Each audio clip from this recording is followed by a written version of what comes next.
अस्सलाम वालेकुम, अली शाहिर। आपको पता है हम लोग बहुत सारी वीडियोस बनाते रहते हैं फाइनेंशियल फ्रीडम के ऊपर, और इसमें डिफरेंट इंस्ट्रूमेंट्स को कवर कर रहे होते हैं। कभी हम बात कर रहे होते हैं स्टॉक्स में कैसे इन्वेस्ट करना है, कभी हम बात करते हैं क्रिप्टो में कैसे इन्वेस्ट करना है, या रियल एस्टेट में कैसे इन्वेस्ट करना है।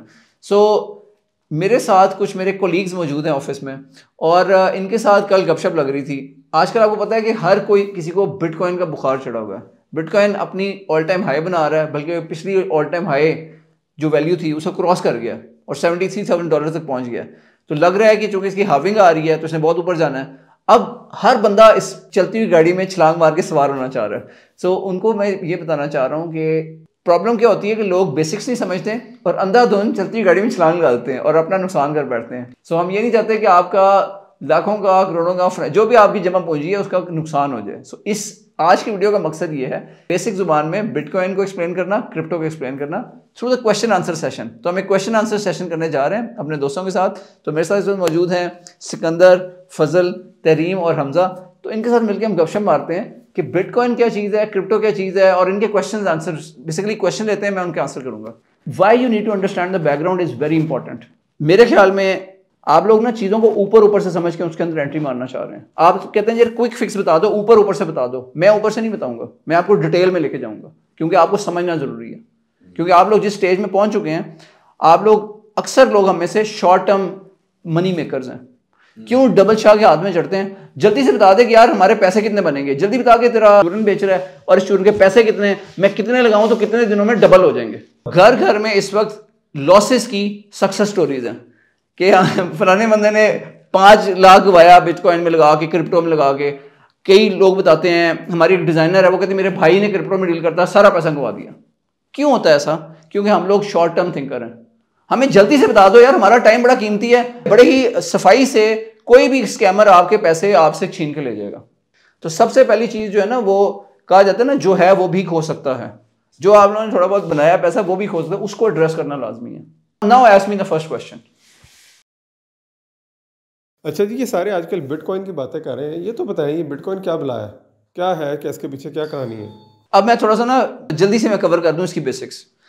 एक बंदा था, उसका नाम था सतोशी नाकामोटो, ठीक है। वो एनोनिमस करैक्टर है। एनोनिमस करैक्टर वो होता है जो अभी तक किसी को दुनिया को पता नहीं है। वो उसने बिटकॉइन का पेपर लिखा, फिर वो गायब हो गया कि ये ऐसा ऐसे वर्क करेगा ये चीज़।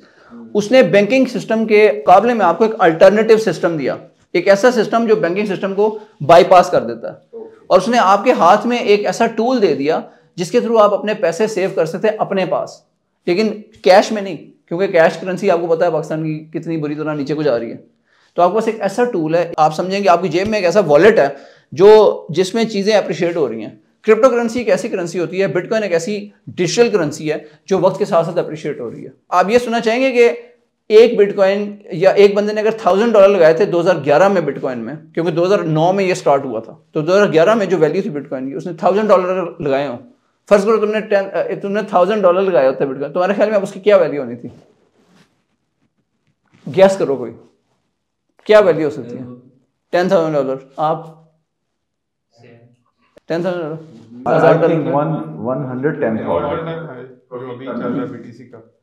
हाँ, उसने $1,000 लगाए हैं उसके ऊपर बिटकॉइन पे 2011 में। गुड। आपका? ये तो लॉन्ग इन्वेस्टमेंट है मेरे ख्याल में। उसकी आज की वैल्यू जो है ना, as per the value $10 million. जिस बंदे ने 2011 में $1,000 बिटकॉइन में लगाए थे, वो इस वक्त $10 मिलियन पे बैठा हुआ है। इतनी ज्यादा अप्रिशिएशन हो चुकी है इसकी। तो ये तो मैं पर्सपेक्टिव दे रहा हूँ कि इसके अंदर जान कितनी है। अब आप ये समझें कि $10 मिलियन किसी घर में पड़े हो तो कितने नोट होंगे? वो तो एक बड़ा सा बैंक चाहिए होगा, मतलब उसके लिए बड़ा सा बैंक चाहिए, संभाला नहीं जाएगा उससे। अभी आगे FI आप उठा के ले जाएगी। ये कहाँ किधर से लेके आया भाई? और जमीन के नीचे कोई तय खाने बनाने पड़ेंगे आपको अपने घर के नीचे बहुत सारे, ठीक है, तब कहीं जाके आप स्टोर कर सकते इतना ज्यादा पैसा। फिर अगर आपका दिल करेगा जी अब मैं मूव हो जाऊं पाकिस्तान से बाहर, कैसे लेके जाएंगे इतना सारा पैसा? आपको सिर्फ $10,000 अलाउड है बाहर लेके जाना। तो bitcoin is a store of value as well as इसके थ्रू आप ट्रांजेक्शन कर सकते हैं एक जगह से दूसरी जगह। तो बिटकॉइन बड़े इजीली मूव भी हो जाता है। So it's an amazing asset. इसको इसीलिए कहा जाता है ये एक ऐसी चीज है जो डिजिटल गोल्ड है। ये वक्त के साथ साथ अप्रिशिएट करता जा रहा है। एक वक्त ऐसा आएगा जब ये गोल्ड को बीट कर लेगा, क्योंकि गोल्ड आजकल अच्छा परफॉर्म नहीं कर रहा। तो बिटकॉइन उसकी 10% पे पहले से आ चुका है। बिटकॉइन की जो इसके वैल्यू है ना ओवरऑल दुनिया में, वो सिल्वर को, चांदी को बीट कर चुकी है, हालांकि चांदी बहुत बड़ी एक मेटल है, ठीक है।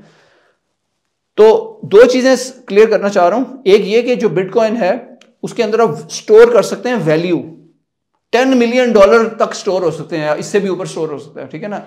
आप एक बिटकॉइन ले लें, आप इसको लेके अपनी जेब में, और आपने उसका वॉलेट रखा होगा, किसी को पता ही नहीं आपकी जेब में $1 मिलियन है, आप चले जाएं किसी और मुल्क, आपने अपने सिकंदर ने फजल को कहा, फजल दुबई मूव हो गया, सिकंदर यार तू ले ले मेरे से बिटकॉइन, या मैं तुझे बिटकॉइन ट्रांसफर करता हूँ, with in few seconds, few minutes bitcoin transfer हो जाएगा।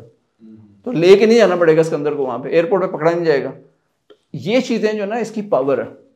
ये कुछ वर्ड्स हम सुनते रहते हैं अक्सर, लोगों को भी आपकी वीडियोस में भी आता है, तो ये क्या होता है बेसिकली? ब्लॉकचेन क्या चीज़ है? ब्लॉकचेन जो है ना, वो ऑनलाइन लेजर होता है। जैसे आपके पास ये पैड है तो एक रजिस्टर होता है। मैंने इसे बताया कि जो बैंक है वो एक, उसके पास जब आप कोई जाकर ट्रांजैक्शन करते हैं ना, कि आप अपने अकाउंट से फजल के अकाउंट में कुछ पैसे ट्रांसफर करते हैं 5,000 या 10,000 रुपये, तो ये इसका एक लेजर मेंटेन होता है बैंक के पास कि ये ट्रांजैक्शन हुई है, ये रिकॉर्ड है बेसिकली। ब्लॉकचेन एक ऐसा ऑनलाइन लेजर है जिसके ऊपर रजिस्टर है ऑनलाइन, जिसपे ये सारी ट्रांजैक्शन रिकॉर्ड की जा रही है, ताकि ट्रांसपेरेंसी रहे कि किसने क्या खरीदा, किसने क्या फरोख्त किया। इसको कोई जाके देख सकता है ब्लॉकचेन को? अगर फॉर एग्जांपल आज के दिन की मैंने देखनी है ट्रांजैक्शन जो हुई हैं, वो क्या कोई भी आम बंदा जाके देख सकता है? आपके पास अगर वो अपनी ट्रांजैक्शन का आईडी हो ना, एक वेबसाइट है जिसके ऊपर आप जाएं, तो मैं उसका डिस्क्रिप्शन में लिंक शेयर कर दूंगा इस वीडियो की, तो उस पर आप इसकी ट्रांजैक्शन को देख सकते हैं। फॉर एग्जांपल, तहरीम ने सिकंदर से कहा कि मैंने तुम्हें बिटकॉइन के थ्रू एक पेमेंट भेजी है। अब सिकंदर कह रहा है यार मेरे तक तो अभी नहीं पहुंची, क्योंकि कई दफ़ा ट्रांजैक्शन जो होती है ना, वो आधा घंटा भी ले सकती है, घंटा भी ले सकती है। तो तहरीम इनको ट्रांजैक्शन आईडी भेजेगा कि यार ये ट्रांजैक्शन आईडी है, आप इसके थ्रू ब्लॉकचेन पे जाकर रिकॉर्ड चेक कर लो कि ये ट्रांजैक्शन का क्या स्टेटस है, पेंडिंग पड़ी है या ट्रांसफर कंप्लीट हो गई है। तो जब वो कंप्लीट हो जाती है तभी आपको पता चल जाएगा, वो आपके अकाउंट में वो चीज़ आ जाएगी। तो that is how it's done, transfer होती है। जो ऑनलाइन खाता है ना, ऑनलाइन लेजर है, ट्रांजैक्शंस का रिकॉर्ड, उसको ब्लॉकचेन कहते हैं। अच्छा, ये कैसे पता चलेगा कि ये कॉइन क्या प्रोजेक्ट कर रहे हैं? देयर आर वेबसाइट्स लाइक, एक कॉइन मार्केट कैप के नाम से एक वेबसाइट है, कॉइन मार्केट कैप, ये हम इस वीडियो के डिस्क्रिप्शन में डाल देंगे। इस पे जाके हर प्रोजेक्ट की, आपको प्रोजेक्ट की कुछ समझना ज़रूरी होता है कि आप किस प्रोजेक्ट के अंदर, अगर तुम इंटरेस्टेड हो, तुमने हाइप सुनी जी सोलाना आजकल बहुत इन हुआ है, वाकई इन हुआ हुआ है, तो सोलाना है क्या, तो आप इसके बारे में जाके पहले इंफॉर्मेशन हासिल करें। तो मैं आपको ये एडवाइस करूंगा कि जब अगर आपने कोई भी आपने वो करना है ना प्रोजेक्ट, आपने कोई भी इन्वेस्टमेंट्स करनी है, आप उसको स्टडी करें, पहले आप रिसर्च करें। मैंने आपको एक वेबसाइट बताई, कॉइन मार्केट कैप, आप देखें यार इसकी वैल्यू क्या है। कॉइन मार्केट कैप में बताया गया है कि हर जो प्रोजेक्ट है उसकी डिस्क्रिप्शन भी है, अब तक उसने परफॉर्म कैसा किया, उसका ग्राफ भी है कि जब से ये शुरू हुआ था तो इसकी वैल्यू कितनी ऊपर गई, $1 का है, $10 का, $100 का, कितने का, उसमें सारे उन्होंने डिटेल बैकग्राउंड दिया हुआ है उसी में, कॉइन मार्केट कैप में। जब आप उसमें अंदर जाकर देखते हैं ना सोलाना, तो सोलाना की सारी हिस्ट्री बता देता है आपको। उसके साथ साथ एक बहुत इंपॉर्टेंट चीज़ होती है जो डिटरमिन करती है कि इस चीज़ प्रोजेक्ट ने और कितना ऊपर जाना है, वो उसको कहते हैं उसकी मार्केट कैप। तो जो प्रोजेक्ट है ना, इनकी अपर लिमिट होती है। अपर लिमिट क्या होती है कि उसकी वैल्यू क्या है, $100 का ऑफर, $100 का अगर एक, ठीक है, और कितने मार्केट में वो निकले हुए हैं, तो क्वांटिटी क्या है, तो 100 को अगर वो 1000 है तो 100 को 1000 से मल्टीप्लाई करो, तो ये उसकी टोटल मार्केट कैप आती है। तो कुछ प्रोजेक्ट्स हैं जो बिलियंस ऑफ डॉलर्स में पहुंच चुके हैं, जिनकी मार्केट कैप बहुत ज़्यादा है, जैसे बिटकॉइन है या इथीरियम है या सोलाना है, तो ये स्टेबल हो चुके हैं। तो अगर आपने कम रिस्क के साथ एंटर होना है ना, जो मैं रिकमेंड करूंगा, हाईली रिकमेंड करूंगा कि आप सबसे कम रिस्क वाले में सबसे पहले इन्वेस्ट करें, क्रिप्टो में, जो बिटकॉइन में करें, तो बिटकॉइन में करें या मैक्सिमम इथीरियम में कर लें। उसके नीचे जो कॉइन्स आते हैं उनको कहा जाता है ऑल्ट कॉइन्स। ऑल्ट कॉइन्स जो होते हैं वो एक पूरी सीरीज है, लेकिन वो वही बात है कि हर एक की नंबरिंग हुई है कि ये इतना स्टेबल है, ये इतना स्टेबल है, इतना स्टेबल है, नंबर 1 2 3 इस तरह वो कॉइन मार्केट कैप है, उसकी रैंकिंग भी दी हुई है, कितना मशहूर है वो, कितनी उसके अंदर रिस्क कम हो चुका है। कितना से स्टार्ट, हम मतलब कितना बिटकॉइन हम खरीद सकते हैं? बिल्कुल सही है, गुड पॉइंट। होता ये है कि आपने जब बाइनेंस में अपना लॉगिन क्रिएट कर लिया, अब आप जाके देखते हैं वहाँ पे एक जगह होती है, उसको कहते हैं ट्रेडिंग। आप ट्रेडिंग में जाके वहाँ पे सेक्शन में जाते हैं, वहाँ पे धड़ाधड़ बाइंग और सेलिंग चल रही होती है। कुछ एंट्रीज आ रही होती हैं बट तेजी से गुजर रही होती हैं कि जी ग्रीन में आ रही होती हैं, वो बाइंग हो रही होती है। कुछ एंट्रीज रेड में आ रही होती हैं, वो सेलिंग हो रही होती है। कुछ लोग धड़ाधड़ सेल कर रहे हैं, कुछ लोग धड़ाधड़ बाय कर रहे हैं। आपने कैश पहले से क्रेडिट कार्ड या डेबिट कार्ड के थ्रू ट्रांसफ़र किया हुआ है और उसको कन्वर्ट किया हुआ। इसको एक ऐसी करेंसी होती है जो बिल्कुल यूएस डॉलर की तरह होती है, उसको यूएसडीटी कहते हैं। तो आपने यूएसडीटी बाय किया होगा। वो यूएसडीटी जो होता है ना, वो स्टेबल करेंसी है, वो आप बाय करते हो। अब आप रेडी बैठे हुए, आप कहते हो मैंने बिटकॉइन खरीदना है, तो आप जाके ट्रेडिंग वाले में से आपको मैंने 1% बाय करना है और आपके अकाउंट में से वो उतने यूएसडीटी उठा लेगा और आपको फ़ौरन वो आप खरीद लोगे और उन्हीं में से कोई बेच रहा होगा वो आपको दे देगा। सो कुछ एक्सचेंजेस ने अपनी लिमिट लगाई होती है कि आप मिनिमम कितना बाय कर सकते हैं। जैसे बनास का देखा जाए तो शायद $10 है, इतने अमाउंट से आप क्रिप्टो में और बिटकॉइन में इन्वेस्ट कर सकते हैं। अच्छा, इसमें एक और मैंने कुछ न्यूज़ देखी थी कि कोई नया कॉइन आया उसे लाजमी खरीदें क्योंकि उसमें ऊपर जाना होता है, उसे फिर बेच दें क्योंकि उसमें फिर वापस नीचे भी आना होता है। जो नया आता है वो फौरन पहले ऊपर जरूर जाता है। ये भी कोई स्ट्रेटेजी? ये भी डिपेंड करता है। जब नया कॉइन आता है ना तो वो बिल्कुल आप समझेंगे उसका रिस्क मैक्सिमम होता है।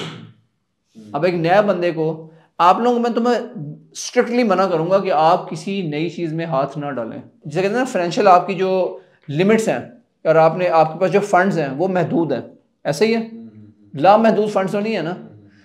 तो आपको मिनिमम रिस्क के साथ पहले इसमें एंट्री लेनी है। 3-4 महीने, 6 महीने, साल लगाएं, समझें कि ये मैंने लिया था, बिटकॉइन खरीदा था, इसका इम्पैक्ट क्या हुआ, क्या मेरी फाइनेंशियल हेल्थ बेहतर हुई या मैं मज़ीद कमज़ोर हो गया हूँ, मेरे पैसे थे वो लुट गए हैं या मैंने कुछ पैसे बना लिए हैं। तो उस तरह आहिस्ता आहिस्ता इसके अंदर आए। एक एलिमेंट ये है कि जब आप रिसर्च नहीं कर रहे हैं ना तो आप जुआ खेल रहे हैं, आप गैम्बल कर रहे हैं। अगर उस प्रोजेक्ट के बारे में नहीं जान रहे हैं ना, दैट इज़ गैम्बलिंग। वो वैसे ही आपके रिलीजन में मना है। कुछ लोग कहते हैं बिटकॉइन हराम है, बिटकॉइन करेंसी वो नहीं है, अक्सर लोग राइट। उसके हराम का जो पहलू है वो यही है कि जब लोग इसके अंदर सट्टेबाजी शुरू कर देते हैं, बिना सोचे समझे पैसा लगाना शुरू कर देते हैं। फिर इसके अंदर वही नेचर है कि इंसान लालची है ना, बुनियादी जो इंसान की जो फितरत है वो लालच है। इंसान लालची है, चाहता है कि जल्द से जल्द पैसा बना ले, डबल कर ले वो। तो यही आदत होती है जुआ खेलने वालों की कि वो जो गैम्बलर होता है वो हमेशा इसी चक्कर में होता है कि आज दिहाड़ी लगा लूँ, आज इस तरीके से ना कुछ पैसे मिल जाए, बस वो जाकर लगा दूँ और इसमें से कुछ निकाल लूँ। तो ये वो गैम्बलिंग नेचर है जो यहाँ पे बहुत ज़्यादा होती है इसमें, बिटकॉइन में और ये क्रिप्टो में। इससे बचना चाहिए आपको। इसके अंदर गैम्बलर की तरह नहीं घुसना चाहिए, बल्कि आपको इस तरह घुसना चाहिए जैसे आपको नज़र आया कि यार एप्पल एक कंपनी है जो ग्रो कर रही है, या टेस्ला एक कंपनी है जो ग्रो कर रही है, बड़ी जालिम चीज़ें बना रहे हैं, अभी इलेक्ट्रिक कार बना दी है, अभी कुछ और बना रहे हैं। एप्पल ऐसी प्रोडक्ट्स बना रहा है जो आपको बहुत पसंद है, तो आपको एप्पल का स्टॉक खरीदना चाहिए। आपको नज़र आएगा यार हाँ इसके प्रॉस्पेक्ट ही ऊपर जाएगा। इसी तरह आपको देखना चाहिए यार बिटकॉइन ज़िंदगी में कैसे बेहतरी लेके आ रहा है लोगों की। तो मैंने जो आपको समझाया, अगर आपको लग रहा है कि बेहतरी आएगी किसी की ज़िंदगी में कि जी ट्रांजेक्शन करना आसान हो जाएंगी, बैंकिंग को बाईपास कर देता है। अभी बैंक्स का क्या प्रॉब्लम है, आप बैंक्स में जाके देखें ना जरा, ATM पे कितनी लंबी लाइनें लगी होती हैं, कई दफ़ा रश होता है। आपका पैसा है बैंक के पास पड़ा हुआ है और आप एक ख्वार हो रहे हैं कि लाइन में लगे हुए, बैंक वाले AC में बैठे हुए आराम से, आप गर्मी में लाइन में लगे हुए हैं अपना पैसा निकलवाने के लिए। फिर उसके ऊपर लिमिट लगा दी गई है कि आप इतने पैसे ड्रॉ नहीं कर सकते, आप इतने पैसे ड्रॉ नहीं कर सकते। अब मुझे अगर ज़्यादा चाहिए तो मैं क्या करूँ? तो आपके पैसे पे इतने ब्लॉकर्स लगाए हुए हैं बैंकिंग ने। बैंकिंग सिस्टम पुराना सिस्टम है, ऑब्सोलीट सिस्टम है। अब सिस्टम आ चुका है कि आपकी वेल्थ आपके हाथ में होनी चाहिए। तो डिजिटल जो करेंसी है वो आपको ये इनेबल देती है, ये पावर देती है कि आप अपनी वेल्थ अपने हाथ में रखें। तो ये इख्तियार बैंक को नहीं होना चाहिए, ये पावर बैंक। तो that power bitcoin and crypto gives that power back to you. अब हमें ये पता चल गया कि हमने जिस कॉइन पे इन्वेस्ट करना है उसको देखना है, उसकी स्टेबिलिटी क्या है, वो क्या कर रहा है। और अब आप क्या सजेस्ट करते हैं? मैं आपको ये सजेस्ट करता हूँ कि आप रिस्क से बचें। जैसे कहते हैं low risk low gain, high risk high gain. तो ये ऑल्ट कॉइन्स हैं, इनसे बिल्कुल दूर रहें और किसी के नए कॉइन के करीब भी ना फटकें, क्योंकि उसमें मैक्सिमम रिस्क है। वो जितने होते हैं ना वो 95%, 98% वो मिट्टी में मिल जाते हैं। तो आपके पास अगर ऐसा पैसा है जिसके ज़ाया करने से आपको कोई फ़र्क नहीं पड़ता, फिर आप उनमें इन्वेस्ट करें, अदरवाइज उनके करीब भी ना फटकें। शुरू में आप सिर्फ बिटकॉइन या जो और स्टेबल थोड़ी सी करेंसीज हैं जिसमें इथेरियम है, सोलाना आजकल बड़ा अच्छा जा रहा है, तो सोलाना को समझें, सोलाना में आप इन्वेस्ट कर सकते हैं। ये 2-3 मैं आपको रिकमेंड करूँगा। एक और इंपॉर्टेंट चीज़ ये है कि जब भी आप इन्वेस्ट करें तो एक पोर्टफोलियो बनाएं। बेशक आपके पास अगर 100 रुपये है ना, 100 रुपये में से 70 या 80 रुपये आपने बिटकॉइन में लगाने हैं, 10 रुपये आपने इथेरियम में लगाने हैं और 10 रुपये आपने सोलाना में लगाने हैं। तो आपने इस तरह डिवाइड करना है इसको। जो ज़्यादा स्टेबल है उसके अंदर आपने ज़्यादा पोर्टफोलियो रखना है, रिस्क वाले थोड़ा सा जो है नंबर 2, 3 उनमें थोड़ा सा कम रखना है। तो इस तरह हमने एक पोर्टफोलियो बना के चलना है। सो अब मैं इसको कंक्लूड करता हूँ कि आप सबके लिए जो आसान बनाता हूँ वो ये है कि आपने इन्वेस्ट करना है शुरू में लो रिस्क से, हाई रिस्क के साथ इन्वेस्ट ना करें, और उसके लिए सिर्फ बिटकॉइन में थोड़ा सा आप चस्का लेने के लिए बिटकॉइन लेके देखें और थोड़ा सा इसको स्टडी भी करें, अपनी रिसर्च भी करें। सो सिर्फ उनमें इन्वेस्ट करें शुरू में जो लो रिस्क हैं। नंबर 2 सिर्फ बिटकॉइन तक रहें या उसके नंबर 2 या 3 तक रहें, इथेरियम में सोलाना तक। इसके अलावा शुरू में सीखें, अपने आप को इनेबल करें, जो कॉइन मार्केट के ऐप है या और बहुत सारे प्लेटफॉर्म्स हैं ऑनलाइन, उनसे सीखें कि इनके ये एल्गोरिथम क्या होते हैं, ये वर्क कैसे करते हैं, कंपनियां कर क्या रही हैं, इनको समझें पहले, फिर उसके अंदर इन्वेस्ट करें। तो ये सारा आज की डिस्कशन का वो है। इसके अलावा हमने कवर किया कि एक्सचेंज क्या होता है, एक्सचेंज में बाइंग सेलिंग कैसे होती है, और टॉप वाले कॉइन्स क्या होते हैं, ऑल्ट कॉइन्स क्या होते हैं, ये सारी चीज़ें आज हमने डिस्कस की हैं। तो मेरा ख्याल है ये गुफ्तगू आपके लिए यूज़फुल होगी। तो आई होप कि you will benefit from today's discussion. Thank you very much for joining us.